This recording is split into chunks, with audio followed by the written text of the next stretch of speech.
पंडित जी थे। घटना है वृंदावन की। एक पंडित जी रहा करते थे और पंडितानी। पंडित जी अभी जवान ही थे पर बहुत भोले भाले थे। भोले इतने थे कि कोई काम धाम भी उनसे होता नहीं था। ब्राह्मण शरीर, ज्यादा मेहनत होती नहीं। पंडितानी ने, पत्नी ने एक दिन कहा, क्यों जी, सारे पति अपनी पत्नियों को हार पहनाते हैं, सारे पति अपनी पत्नियों को साड़ी लाते हैं, आप तो हमारे लिए कुछ लाए ही नहीं। पंडित जी ने कहा, धैर्य रखो, हमारे एक मित्र हैं, वो अभी बाहर हैं, आएंगे तो हम उनसे कहेंगे, इतना देंगे कि तुम संभाल ना पाओगी। अच्छा, क्या नाम है आपके मित्र का? मनमोहन। मेरे मित्र का नाम है मनमोहन। अच्छा, हाँ, उसे लगा हो सकता है कोई आदमी हो, पर वो भोला भाला जो व्यक्ति था ना, वो भगवान रोज बिहारी जी के मंदिर में जाता था और बिहारी जी को मनमोहन कहकर बुलाता था। सब भगवान को भगवान देखते थे, पर वो अपने मित्र की तरह एक अटैचमेंट हो गया था भगवान से। तभी क्या हुआ कि कोई बड़े सेठ कलकत्ता से वृंदावन आए और उन्होंने भगवान का एक बढ़िया मंदिर बनवाया। मंदिर बनवाया और ठाकुर जी बिठा ले, राधा कृष्ण, भगवान श्री कृष्ण को बिठाया। केवल भगवान श्री कृष्ण ही थे, बस कृष्ण को बिठाया। अब सेठ जी ने कहा, पुजारी किसे बनाएं? तो सबने कह दिया कि ये आदमी बढ़िया, वही पंडित जी। सेठ जी ने कहा, पंडित जी ये रहे भगवान के श्रृंगार, सोना है, चांदी है, और ठाकुर जी को पहनाओ और खूब बढ़िया भोग लगाओ, और आप भी मंदिर में रहो और बढ़िया आनंद से भोग लगाकर खाओ। सेठ जी चले गए। अब पुजारी जी, वही भोले भाले पंडित जी, भगवान को टुकुर टुकुर देख रहे हैं। अच्छा, वो भी अज्ञानी थे, मतलब कभी पूजा करी नहीं, पाठ किया नहीं, कोई पढ़ाई लिखाई थी नहीं। भगवान की पूजा कैसे करते हैं पंडित जी को ये भी पता नहीं था। तो भगवान के जितना श्रृंगार था, पंडित जी ने देखा कि ये हार तो बड़ा वजनदार है, और देखा तो भगवान बड़े छोटे से। उसको लगा, उसने कहा, मनमोहन ये हार बड़ा वजनदार है, तुम गले में टांगोगे क्या होगा? थक जाओगे खड़े खड़े।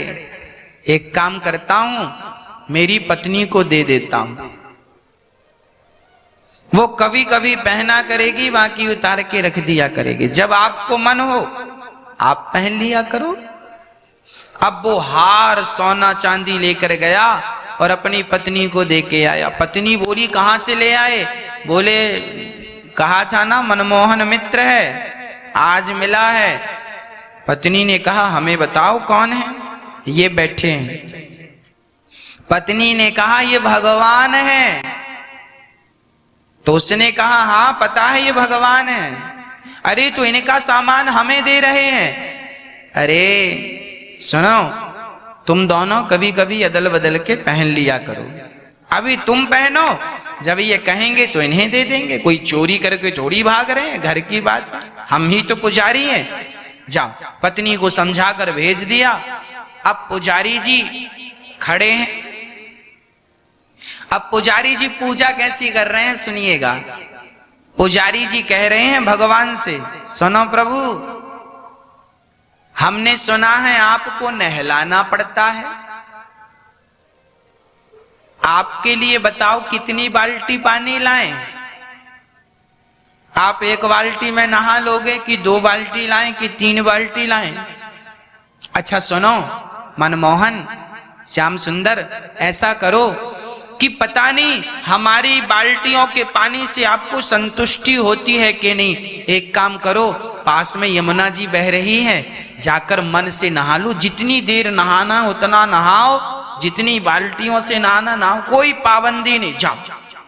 अब वो आंख बंद करके बैठ गया और यही भाव रच रहा है कि मेरे मनमोहन, मेरे श्याम सुंदर जाकर बढ़िया यमुना में डुबकी लगा रहे हैं। देखो ये मानसिक पूजा है।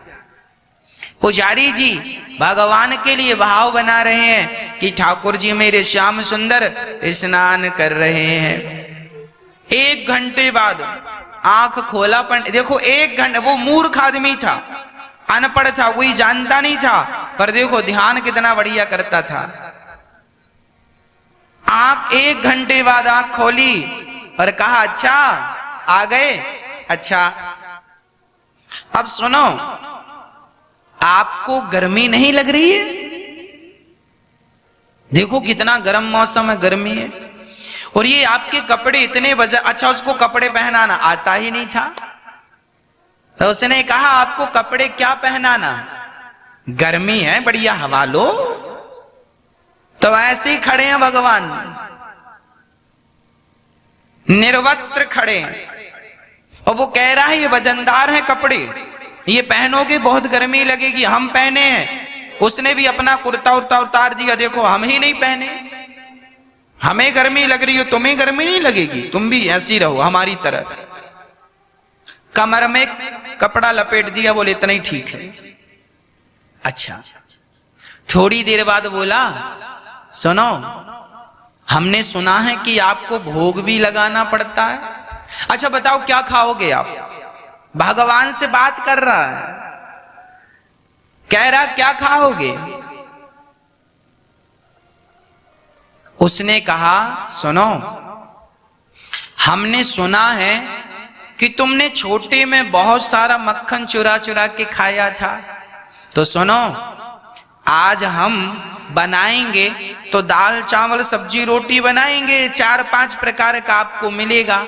एक काम करो, आप जाओ और ये जो भक्त लोग हैं जिनके घर में बना है ताजा ताजा, सबके घर जा जाकर थोड़ा थोड़ा सबके यहाँ खाना, तो ज्यादा घरों में जाके खाओगे तो ज्यादा प्रकार का स्वाद मिलेगा, ज्यादा व्यंजन मिलेंगे। हाँ हम बैठे हैं, आप जाओ। वो बैठा ही है, फिर आंख बंद कर लिया।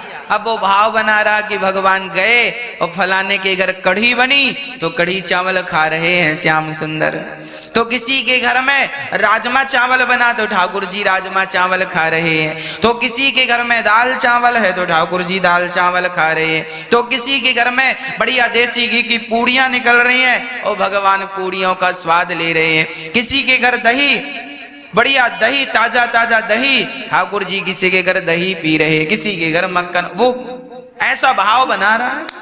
और थोड़ी देर बाद जब भगवान खा गए, खा लिए, उसने आंख खोली, उसने कहा प्रभु भोजन हो गया? हाँ, अब एक काम करो, अब आपने खा लिया है, अब थोड़ा हम भी खाए, आप जब तक विश्राम करो हम आ रहे हैं।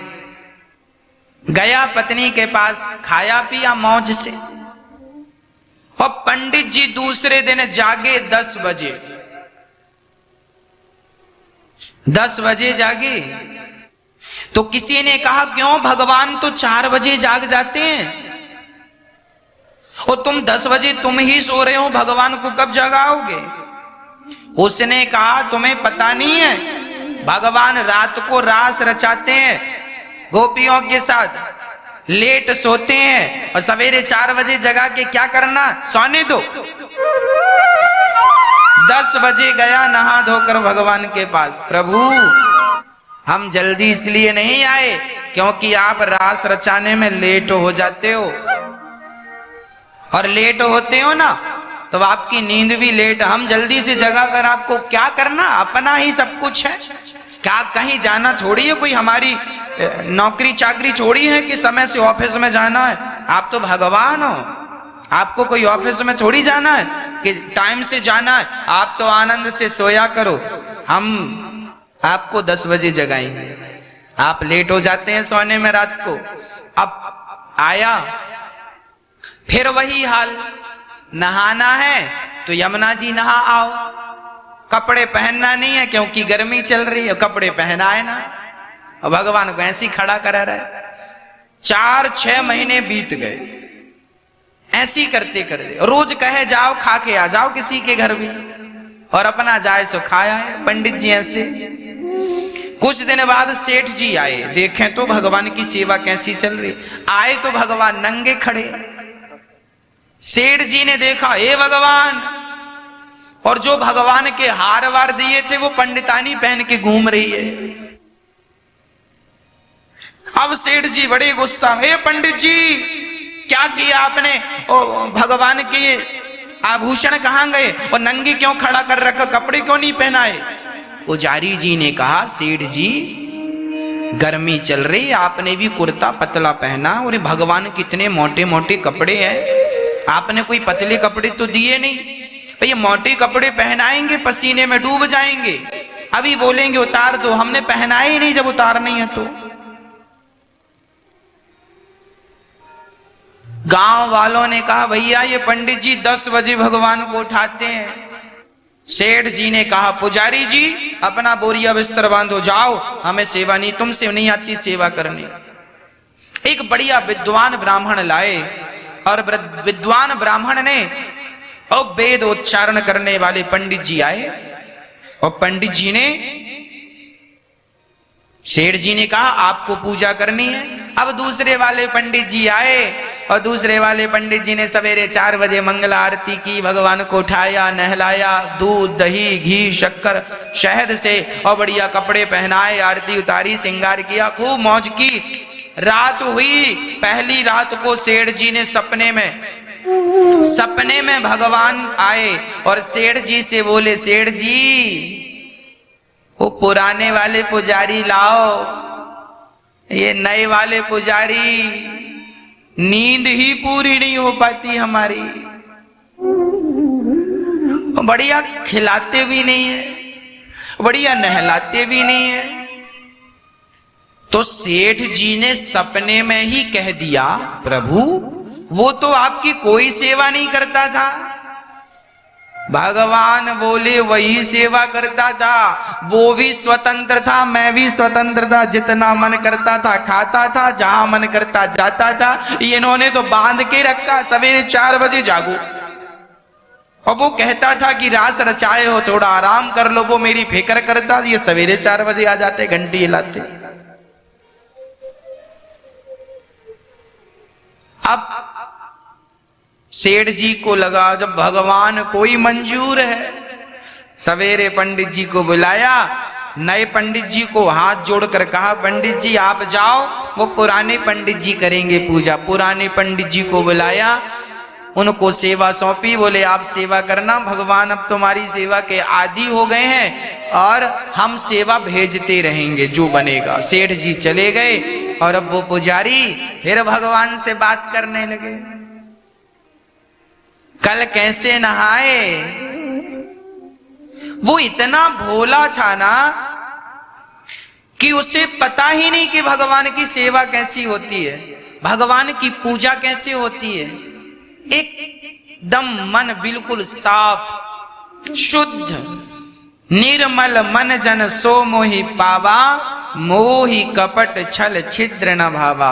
इसलिए मैं आपसे कहा करता हूं कि आप भी सारा काम किया करो, पर काम करते हुए आप भाव यही बनाया करो कि आप अपने भगवान को, भगवान जी यमुना जी में स्नान कर रहे हैं हमारे श्याम सुंदर, और हम टुकुर टुकुर देख रहे हैं, भगवान जी डुबकी लगा रहे हैं, भगवान जी का हम दर्शन कर रहे हैं। भगवान भगवान जी खा रहे हैं, हम देख रहे हैं, हम भी खिला रहे हैं। करना कुछ नहीं है, पर एक भाव बनाना है, एक इमेजन करना है, ईश्वर का चिंतन करना है। आप अपने घर पर ही रहकर सारा काम करते हुए भगवान का ऐसे चिंतन करते रहिए। जो ऐसे चिंतन करते हैं इसे कहते हैं मानसिक पूजा। ये मानसिक पूजा की विधा है। वो पंडित जी भगवान की सेवा करते और भगवान उनकी सेवा से बड़े प्रसन्न रहते। अब तो भगवान पुजारी जी से बात करने लग गए।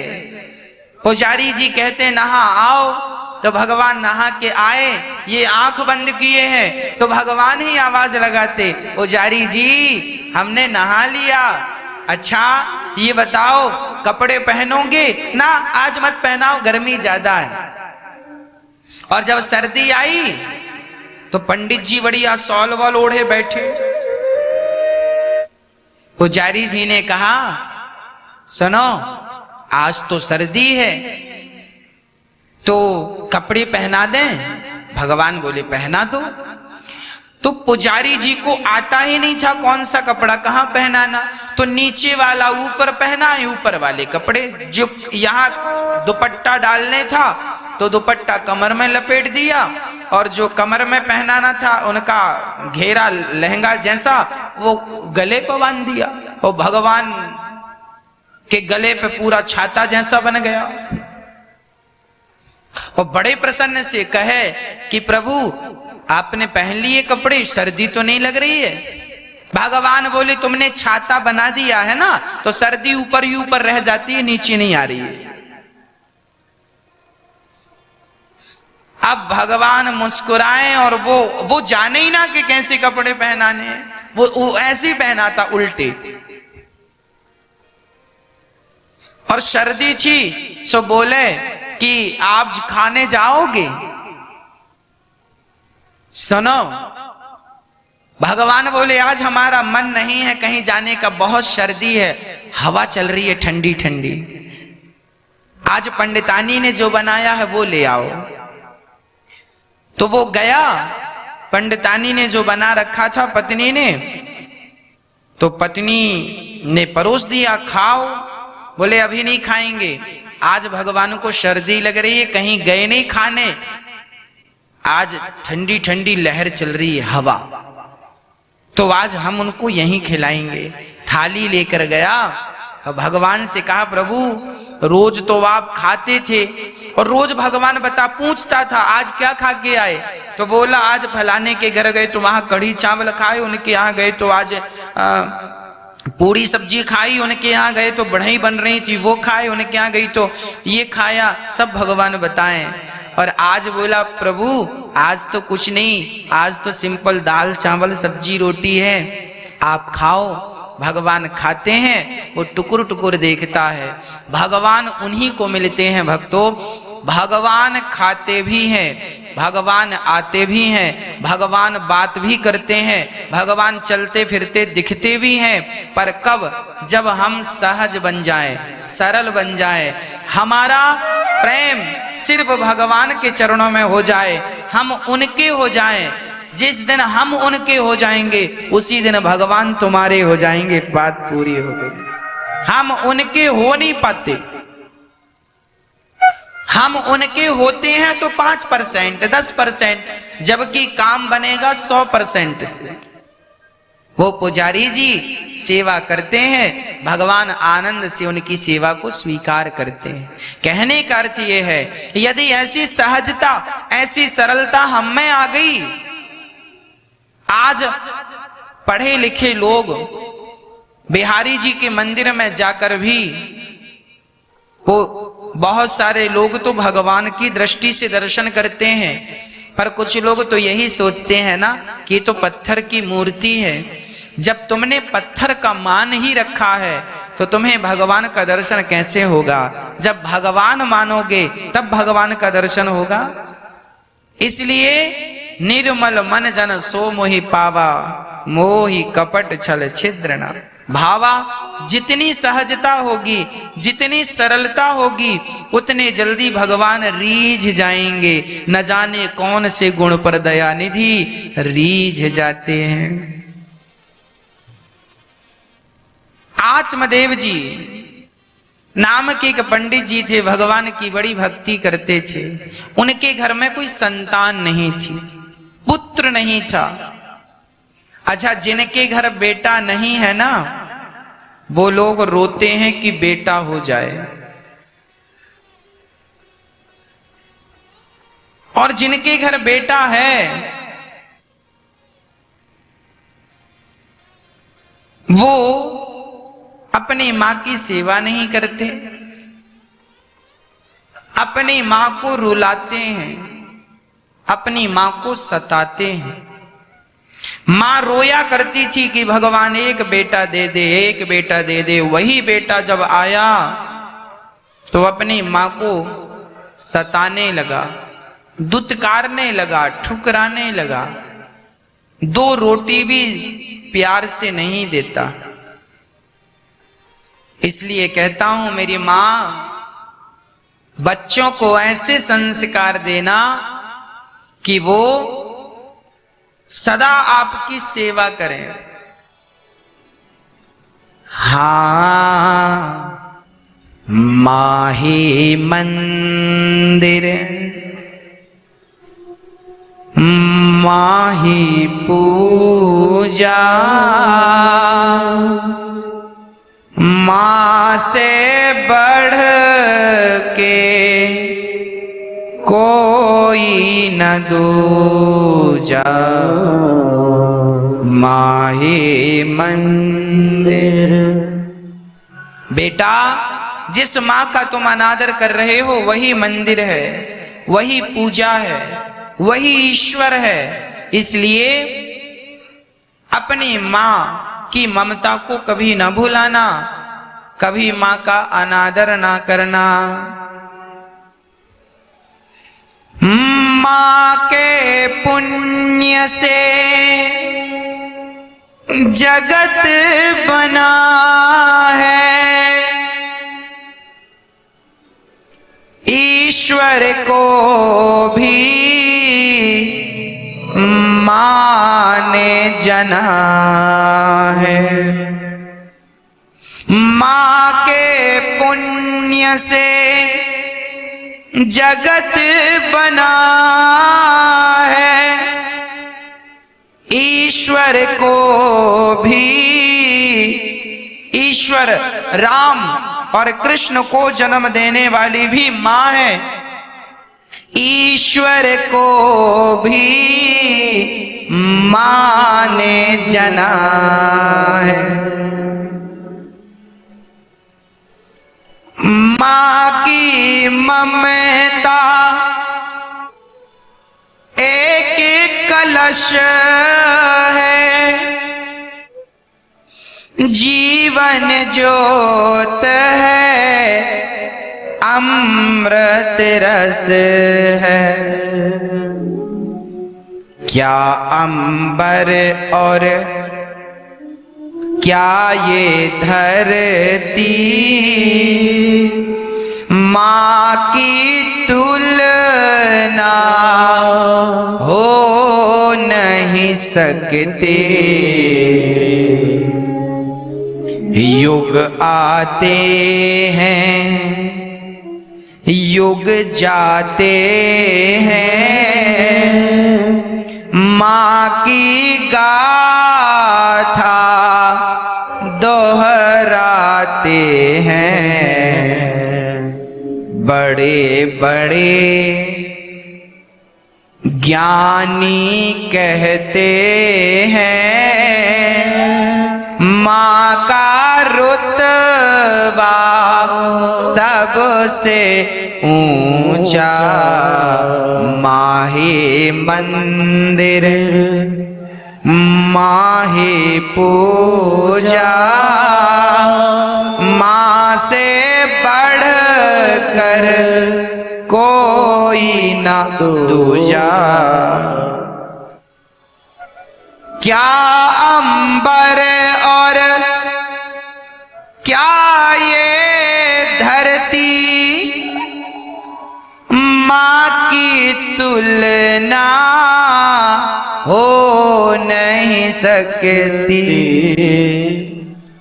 युग आते हैं युग जाते हैं, हर युग में माँ रही है।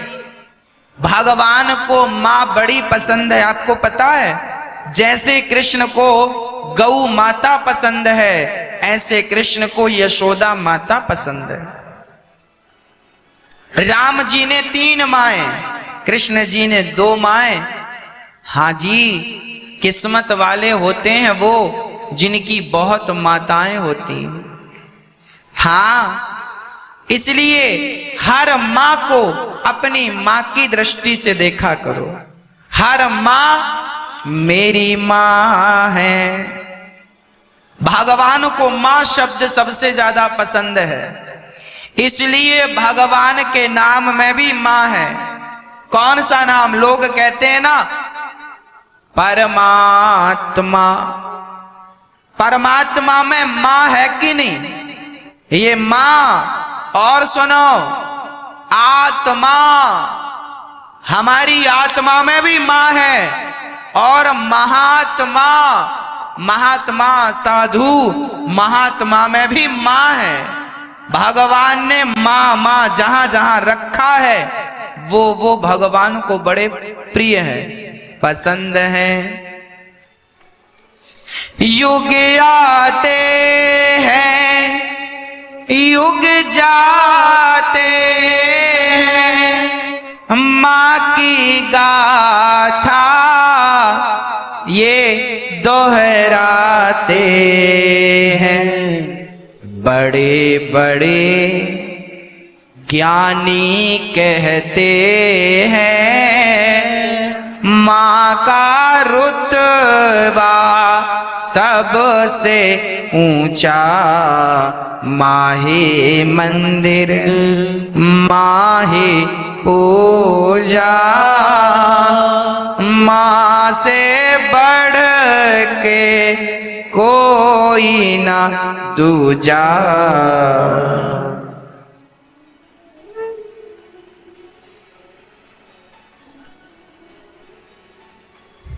जन्म जन्म माँ,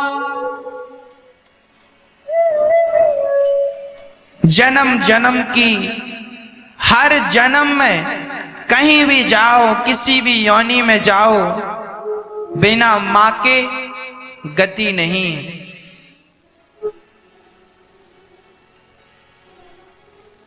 कल हमने एक बंदरिया को देखा, उसके 2 बच्चे थे। बूढ़ी थी, एक बच्चे को ऊपर बिठा रखा था, एक को नीचे लटका रखा था। दोनों बिल्कुल अभी के जाए बच्चे हैं। माँ कोई भी माँ हो, चाहे गाय अपने बछड़े से कितना प्यार करती है। आपको पता होगा, बंदरिया का बच्चा यदि मर जाए तो भी वो माँ अपने मरे हुए बच्चे को नहीं छोड़ती। जब तक उसका शरीर बदबू नामा सड़ जाता है, सड़ ना जाए तब तक अपने मरे हुए बच्चे को लिए घूमती रहती है। माँ किसी भी योनि की माँ हो, बकरी भी माँ बनती है ना, तो वो अपने बच्चे से प्यार करती है। इसलिए किसी भी माँ का दिल ना दुखाओ।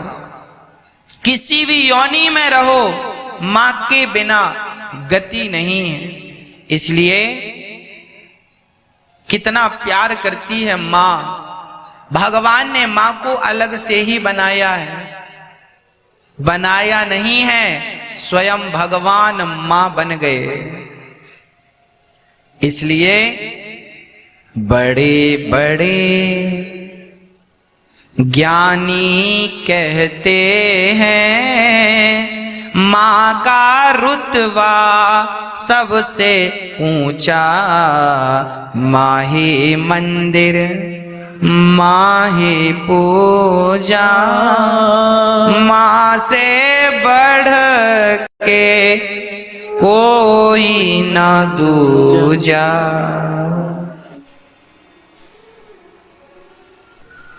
आत्मदेव जी के कोई संतान नहीं थी।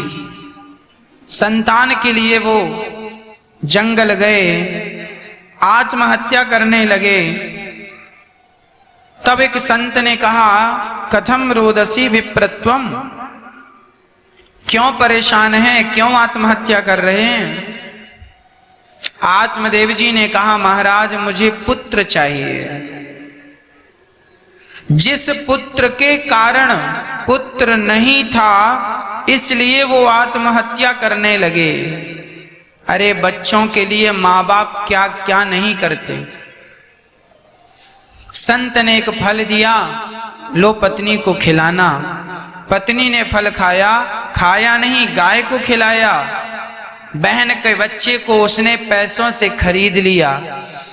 उस बच्चे का नाम रखा धुंधकारी, और गाय के बच्चे को खरीदा, नाम रखा। गाय के भी एक बच्चा हुआ, फल खिलाया तो नाम रखा गौकर्ण। गौकर्णः पंडितो ज्ञानी, धुंधकारी महाखल। धुंधकारी महान दुष्ट हुआ। आत्मदेव जी से एक बार धुंधकारी ने कहा, पिताजी पैसे दो। नहीं दिया, मार लगाई आत्मदेव जी को। बेटे ने पिता को गांव में सबके सामने मारा। ऐसी औलाद भी होती है जो अपने माँ बाप पर हाथ उठाती है।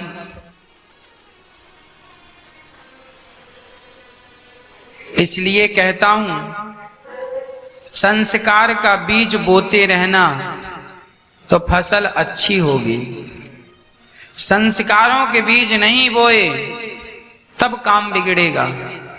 धुंधकारी बिगड़ता गया, शराब जुआ सब करता, पिता को मारता। एक दिन आत्मदेव जी रो रहे थे, क्यों? बेटे ने मारा है इसलिए। समझाया गौकर्ण जी ने। गौकर्ण जी ने कहा,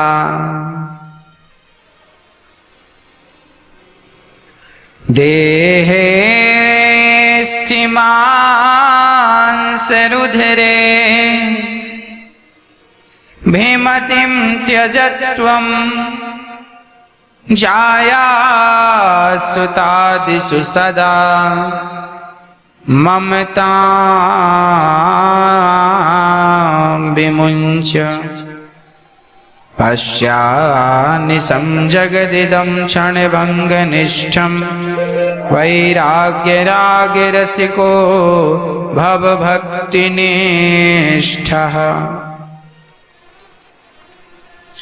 गौकर्ण जी ने समझाया, ये बताओ पिताजी क्यों रो रहे हो?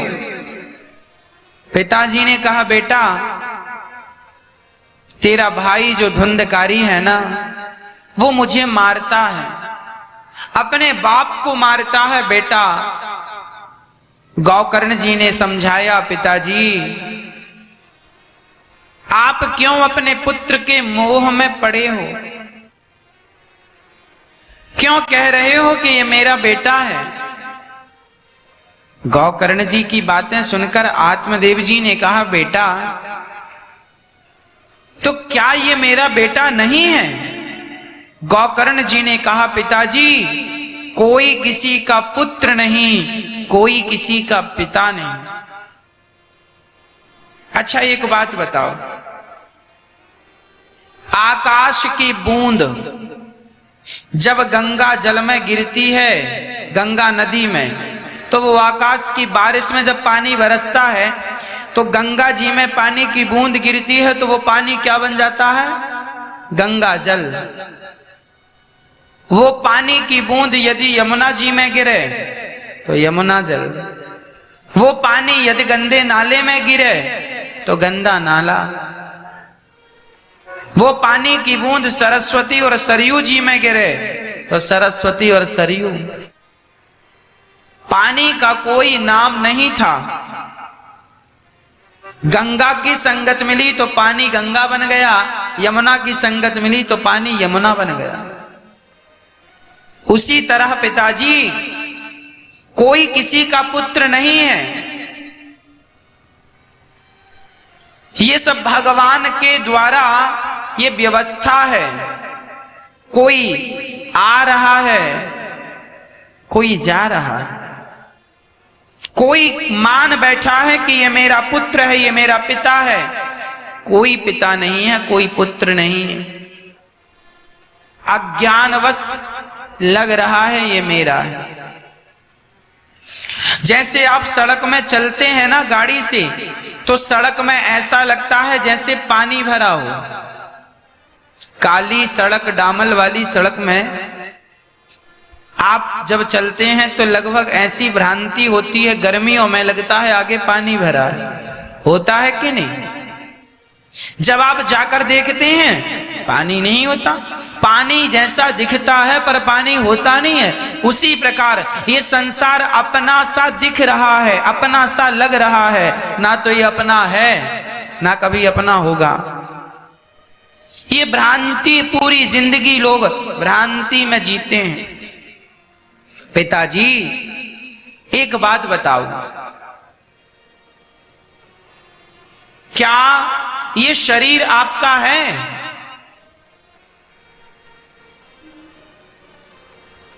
आत्मदेव जी ने कहा, बेटा शरीर तो मेरा नहीं है। पिताजी ये शरीर यदि आपका होता तो बुढ़ापे में कम दिखने लगा। आपका था शरीर तो रोका क्यों नहीं?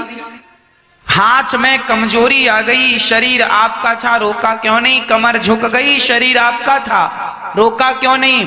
इसका तात्पर्य यही हुआ कि शरीर भी हमारा नहीं है जो हमारे साथ है। ये शरीर भी किराए की झोपड़ी है, ये शरीर भी किराए का मकान है। और जैसे किराएदार मकान को छोड़कर एक ना एक दिन चले जाते हैं, उसी प्रकार आत्मा इस शरीर रूपी मकान को छोड़कर चली जाएगी। हम सभी किराए के मकान में हैं। हम आत्मा हैं, हम ईश्वर की संतान हैं, पर मान बैठे हैं कि हम इनके हैं, हम उनके हैं।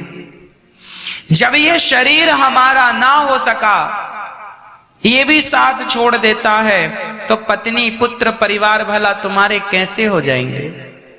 अज्ञान का पर्दा हटाओ। कौन है तुम्हारा? पहचानो।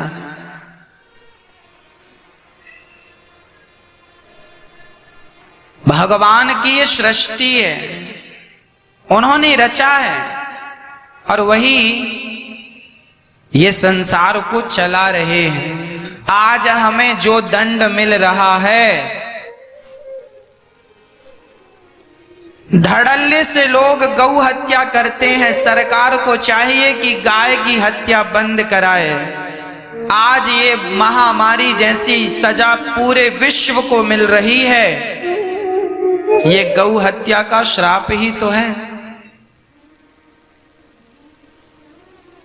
ये गौ हत्या जब होती है, कोई बोलता नहीं, कोई रोकता नहीं, तो क्या पाप करोगे उसकी सजा नहीं मिलेगी? ये बात अलग है कि पाप किसी और ने किया, सजा किसी और को मिल रही है, पर मिलेगी सजा। गेहूं के साथ घुन तो पिसता ही है। इसलिए पेड़ को काट दिया, धड़ल्ले से पेड़ काटे, लगाए नहीं, प्रकृति का संतुलन बिगाड़ा, सजा तो मिलनी ही है ना। रचा है सृष्टि को जिस प्रभु ने, वही ये सृष्टि चला रहा।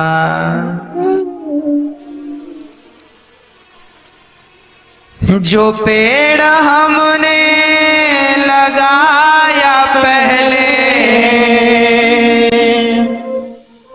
जो पेड़ हमने लगाया पहले, उसी का फल हम अब पा रहे हैं।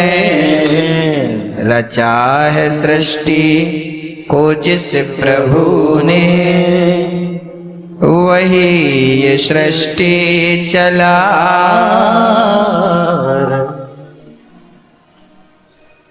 इसलिए कहता हूं भगवान चला रहे हैं, प्रकृति के संतुलन को बिगाड़ा ना जाए। पाप ना हो, पाप होंगे तो इकट्ठे होकर के वो सजा भोगनी पड़ेगी। गौकर्ण जी ने समझाया, पिताजी कोई नहीं है तुम्हारा सिवा भगवान के, इसलिए भगवान से नाता जोड़ो। गौकर्ण जी के बात सुनकर पिताजी आत्म कल्याण के लिए चले गए। भागवत जी का पाठ करके उनकी सदगति हुई।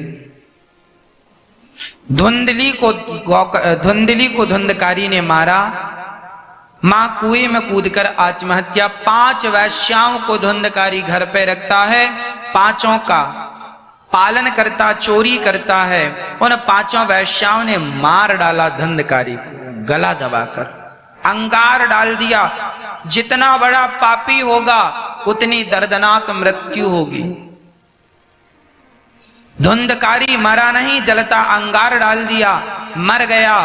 चूंकि मां बाप को मारा था तो मुक्ति हुई नहीं, प्रेत बन के भटकने लगा धुंधकारी। जो व्यक्ति पाप करता है उसे प्रेत योनि में जाना पड़ता है। आपको भूत और प्रेत ना बनना हो तो कभी अपने माँ बाप को मत सताना। माँ बाप को सताने वाला मरकर सीधा प्रेत ही बनेगा, उसका कोई चारा उपाय नहीं है। प्रेत बनना है, निश्चित है। धुंधकारी प्रेत बना। मुक्ति कब हुई? जब गौकर्ण जी ने धुंधकारी को भागवत सुनाई। ये भागवत ही वो उपाय है कि प्रेत योनि से भी भागवत मुक्त करती है। प्रेत पीड़ा विनश्यति, प्रेत को भी तारने की ताकत श्रीमद् भागवत में है। जब भागवत हुई, बांस की ग्रंथि में जाकर धुंधकारी बैठा। पहले दिन की कथा में पहली गांठ, दूसरे दिन की कथा में बांस की दूसरी ग्रंथि, तीसरे दिन की कथा में तीसरी ग्रंथि खुली। एक दिव्य पुरुष निकला, विमान पर बैठा। 7 दिन की कथा से उसका मोक्ष हो गया, उद्धार हो गया। ये 7 दिन की कथा में 7 ग्रंथियां खुलने का तात्पर्य क्या है?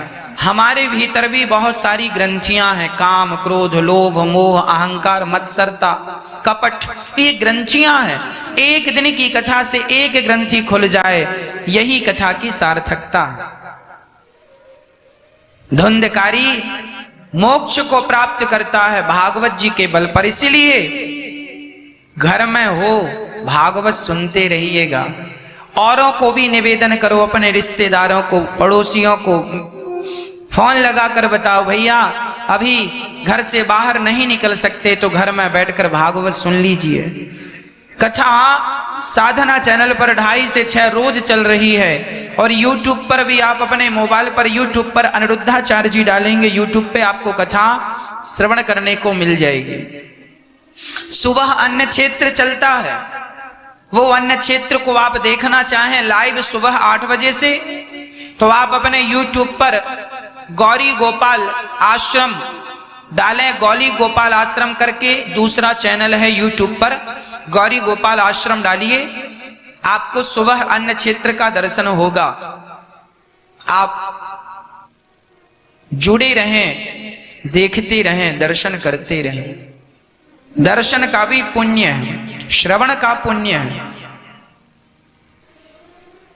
गौकर्ण जी ने दूसरी बार भागवत सुनाई, सभी के लिए विमान आया। सब जो भगवान की कथा जिन जिन के कानों में पड़ी, चाहे वो कुत्ता है, बिल्ली है, चींटी है, सबको जैसे आग की एक चिनगारी सब कुछ जंगल में, चाहे बबूल का वृक्ष हो, आम का हो, नीम का हो, या बट का हो, या पीपल का वृक्ष कोई भी हो, आग की चिनगारी समूचे जंगल को जलाकर राख कर देती है। उसी प्रकार भगवान की कथा 84 लाख योनियों में कोई भी योनि हो, चींटी के कान में भी कथा चली गई तो कथा का काम कल्याण करना है, तारना है भगवान का नाम। भगवान की कथा भगवान का नाम तार देता है, समूचे ब्रह्मांड को तारने की ताकत भागवत जी में। पर कब? जब कोई सुने तब। इसलिए सभी लोग भागवत सुनकर अपना कल्याण करें, आप प्रेरित करिए। धुंधकारी का उद्धार हुआ, गोकर्ण जी को भगवान ने हृदय से लगाया। श्रोता कैसा हो, वक्ता कैसा हो, निरूपण हुआ। वक्ता विरक्तो वैष्णवो विप्रो वेद शास्त्र विशुद्धिकृत। वक्ता कैसा हो? वक्ता ब्राह्मण होना चाहिए। वक्ता अपनी बात, शास्त्रों की बात समझाने में कुशल होना चाहिए। वक्ता भगवान का भक्त हो। श्रोता कैसे हो? श्रोता सदा भगवान का चिंतन करने वाले हो, भगवान से प्रेम करने वाले हो, सामाजिक सांसारिक बातों में ना उलझे हो, केवल भगवान के चरणों में प्रीति रखते हो, ऐसे श्रोता होने चाहिए। भगवान प्रकट हो गए ताता थैया करके। प्रहलाद जी, ध्रुव जी, नारद जी नाचने लगे। सनकादियों की भागवत सफल हुई, भगवान का सबको दर्शन हुआ। जन्माद्यस्य यतोऽन्वयादितरतश्चार्थे सुभिज्ञः स्वराट् तेने ब्रह्म हृदय आदि कवये मुह्यन्ति यत्सूरयः तेजो वारि मृदाम यथा विनिमयो यत्र त्रिसर्गो मृषा धाम्ना स्वेन सदा निरस्तकुहकं सत्यं परं धीमहि। जो परमात्मा जन्म देने वाले हैं, हम सभी का पालन करने वाले हैं, संहार करने वाले, ऐसे परमात्मा जो स्वराट हैं, जो सबको मोहित करने वाले, ऐसे भगवान की शरणागति ग्रहण करते हैं, ऐसे भगवान को प्रणाम करते हैं सत्य स्वरूप जानकर।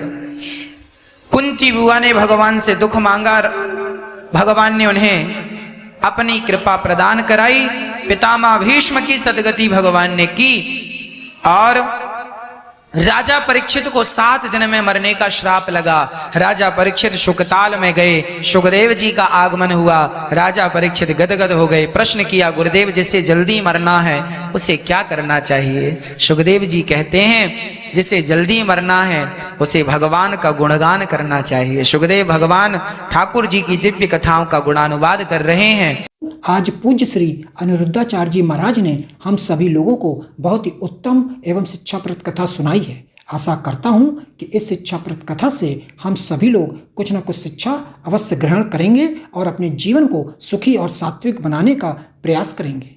मित्रों, अगर आपको यह शिक्षाप्रद कथा पसंद आई हो तो वीडियो को लाइक करें और अधिक से अधिक लोगों को शेयर भी करें, जिससे और भी लोग महाराज जी की इस शिक्षाप्रद कथा से शिक्षा लेकर अपने जीवन को सुखी बना सकें। मित्रों, अगर आपने अभी तक हमारे चैनल को सब्सक्राइब नहीं किया है तो हमारे चैनल को तुरंत सब्सक्राइब भी कर लें, जिससे आपको नोटिफिकेशन के माध्यम से महाराज जी के शिक्षाप्रद कथा तुरंत प्राप्त हो सकें। मित्रों, तो कल फिर किसी शिक्षाप्रद कथा के साथ आप लोगों के समक्ष प्रस्तुत होंगे। तब तक के लिए जय श्री राधे।